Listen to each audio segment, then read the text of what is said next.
ये कहानी शुरू होती है वीरानपुर गांव से, जिसका सिर्फ नाम ही वीरान था।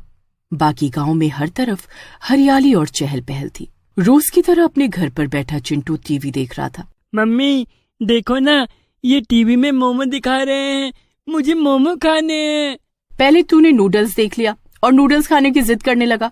महेश भैया के यहाँ से नूडल्स खिला देती हूँ तो अब तुझे मोमो चाहिए। नहीं मिलेंगे मोमो, हर रोज एक नई फरमाइश। नहीं दोगी मोमो तो खाना नहीं खाऊंगा। हाँ तो मत खा खाना, शाम में जब तेरे पापा आएंगे तो तुझे खुद ही खिला देंगे। कुछ देर तो चिंटू नाराजगी में अपने घर के बाहर अपने दोस्तों के साथ बैठा रहता है। फिर बेचारे को भूख लगती है। बहुत भूख लग रही है। हाँ तो जाना चाची से माफी मांग ले। वैसे भी हमारे गांव में कहाँ कोई मोमो वाला है, और चाची कौन सा तुझे पैसे देने से मना करती है। शाम को 20 रुपए लेके महेश चाचा के ठेले के पास आ जाना, मस्त चाउमीन खाया जाएगा। ये भी नहीं होने वाला, क्योंकि महेश चाचा एक हफ्ते के लिए अपने गांव गए हुए हैं। चिंटू अपने घर के अंदर जाने के लिए उठता ही है कि तभी उसे एक आवाज सुनाई देती है।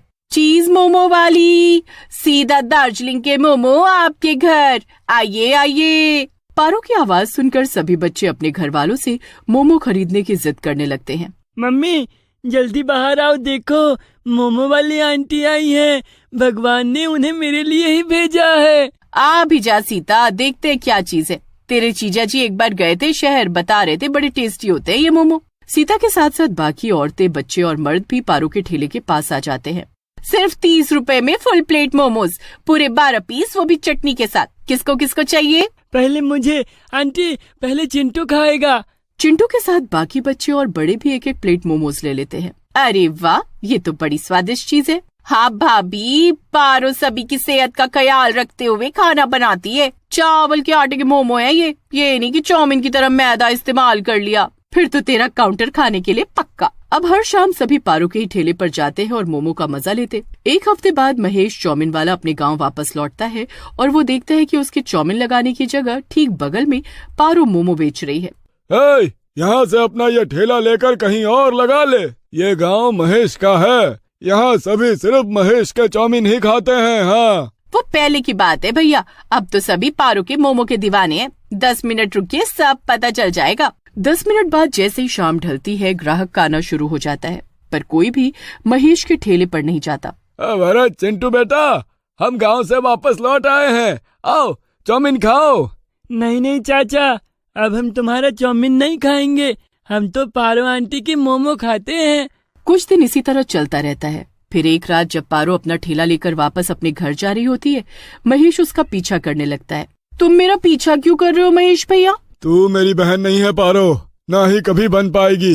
मेरा चला हुआ अच्छा खासा बिजनेस चौपट किया है तूने, मैं तुझे जीने नहीं दूंगा। हाँ। और गुस्से में महेश पारो के सर पर डंडे से मार देता है और पारो वहीं मर जाती है। महेश पारो का ठेला लेकर अपने घर आ जाता है, पर उसे इस बात का जरा भी अंदाजा नहीं था कि पारो मरकर चुड़ैल बन गई है। मैं चुड़ैल कैसे बन गई?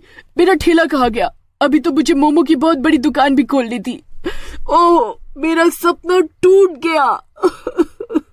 पूरी रात बेचारी पारो चुड़ैल वहीं बैठी रोती रहती है और अगली शाम महेश 2 ठेले लगाता है, एक पारो वाला और दूसरा खुद का, और दोनों में बेचता है चाउमीन। अब महेश के कंपटीशन में पूरे गांव में कोई था ही नहीं, तो ग्राहक कहीं और जाते भी तो कैसे? अरे महेश, ये पारो नहीं दिख रही, मुझे मोमो खाने थे। अरे अब वो कहाँ आएगी भाभी, उसे बड़ा काम मिल गया है ना, शहर चली गई है वो तो। आप मेरे चाउमीन खाइए। पारो के कस्टमर सिर्फ और सिर्फ पारो के मोमोज खाएंगे, सिर्फ पारो के। चाउमीन खाते खाते सुषमा अपने घर की ओर बढ़ ही रही होती है कि चुड़ैल उसके सामने आकर खड़ी हो जाती है। बचाओ मुझे, बचाओ। अब तो तुझे मेरी दुनिया में चलना होगा सुषमा, वहाँ मैं तुझे मोमो खिलाऊंगी। चीज मोमो वाली चुड़ैल पारो सुषमा के गले पर काट लेती है, जिससे सुषमा बेहोश हो जाती है। चुड़ैल सुषमा को अपने कंधे पर लाद कर जंगल की ओर ले जाती है। सुषमा के हाथ से चाउमीन की प्लेट वहीं जमीन पर गिर जाती है। कुछ देर बाद मोनू महेश के पास चाउमीन लेने पहुंचता। मोनू चाउमीन अपने घर लाकर टीवी देखता हुआ खा रहा होता है कि तभी उसे पंखे की तरफ से कुछ आवाजें सुनाई देती हैं। वो ऊपर देखता है तो क्या पाता है कि पंखे पर चुड़ैल पारो लटक रही है। तुम्हें तो मैं सिर्फ मोमो खिलाऊंगी मेरे प्यारे मोनू। नहीं, मुझे नहीं खाना है मोमो, नहीं। सुषमा की तरह मोनू को भी चुड़ैल अपना शिकार बनाकर अपने साथ ले जाती है और मोनू के पीछे रह जाता है तो चाउमीन का प्लेट। अगली सुबह सुषमा और मोनू के गायब होने की खबर पूरे गांव में फैल जाती है। मेरी बीवी गायब हो गई है रे, कोई उसको ला कर दो रे। क्या सुषमा भी नहीं मिल रही है? अभी मुझे रास्ते में मोनू की माँ मिली थी, वो भी कह रही थी कि कल शाम से मोनू भी गायब है। कि तभी चाउमीन का प्लेट लिए मोनू की माँ वहाँ पहुँचती है। मैं जब घर पहुंची तो वहाँ सिर्फ ये चाउमीन की प्लेट ही थी। मतलब कि आखिरी बार मेरा मोनू महेश तेरे पास जरूर आया होगा। बता तू, क्या बात हुई तेरी उससे? क्या वो घबराया हुआ था? कुछ कहा था क्या उसने? मुझसे तो कुछ नहीं कहा था दीदी, वो तो बड़ा खुश था। कि तभी भागता हुआ संतोष वहाँ आता है। रास्ते में भी चाउमीन का एक प्लेट गिरा हुआ है और वहीं मुझे सुषमा भाभी की चूड़ी मिली। इसका क्या मतलब है? कुछ समझ नहीं आ रहा। लोग गायब कहाँ हो रहे हैं? मम्मी, सभी लोग शाम के वक्त गायब हुए हैं। मुझे लगता है हमें शाम में निकलना छोड़ देना चाहिए। हो सकता है ये कोई गुंडा हो जो ये सब कर रहा हो। हाँ, बिल्कुल सही कह रहा है चिंटू, ऐसा ही हुआ होगा। और अगले दिन सभी गांव वाले मिलकर शाम में निकलना बंद करने की ठान लेते हैं।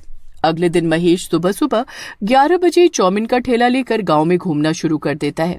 जरा रुको महेश, 1 मिनट चाउमीन दे दो मुझे, आज नाश्ता नहीं बनाया मैंने, यही खा लूंगी। महेश सीता को 1 प्लेट चाउमीन देकर आगे चला जाता है। सीता जैसे ही 1 चम्मच चाउमीन अपने मुंह के पास लाती है, चुड़ैल उसके सामने आ जाती है और उसे अपने साथ ले जाती है। अपने कमरे में बैठा चिंटू ये सब कुछ देख लेता है। मतलब ये चुड़ैल सभी चाउमीन खाने वालों को पकड़ कर ले जा रही है। पर क्यों? मुझे मम्मी को बचाना होगा और बाकी सभी को भी। चिंटू बचपन से ही बड़ा होशियार था और वो बिना घबराए इस बारे में सभी गांव वालों को बताता है। सभी चुड़ैल को फंसाने के लिए एक प्लान बनाते हैं और चुड़ैल को अपनी तरफ बुलाने के लिए संतोष जानबूझकर महेश से चाउमीन लेकर खाना शुरू करता है। चाउमीन की स्मेल आते ही पारो वहाँ पहुँच जाती है।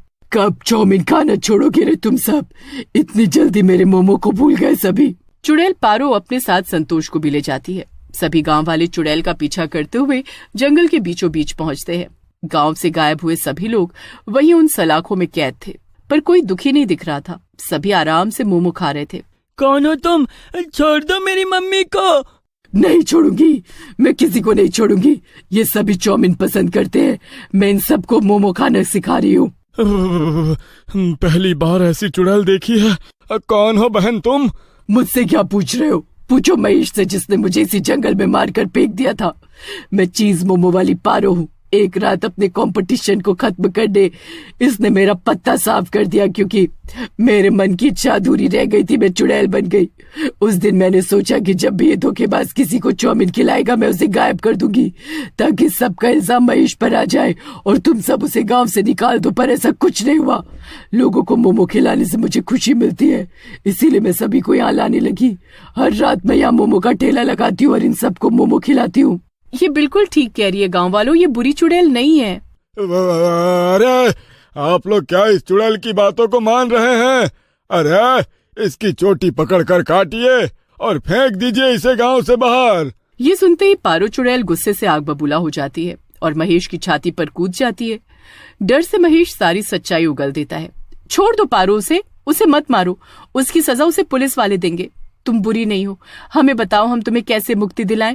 गांव में जंगल के बीचों बीच मेरी लाश है, उसे जला दो, पर उसके पहले मैं तुम सभी को अपने बनाए मोमो खिलाना चाहती हूँ।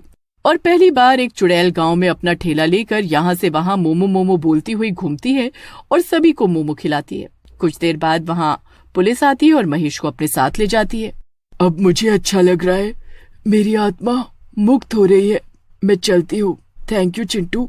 पारो चुड़ैल की आत्मा आसमान की ओर जाती हुई गायब हो जाती है और वीरानपुर गांव फिर से खुशहाल हो जाता है।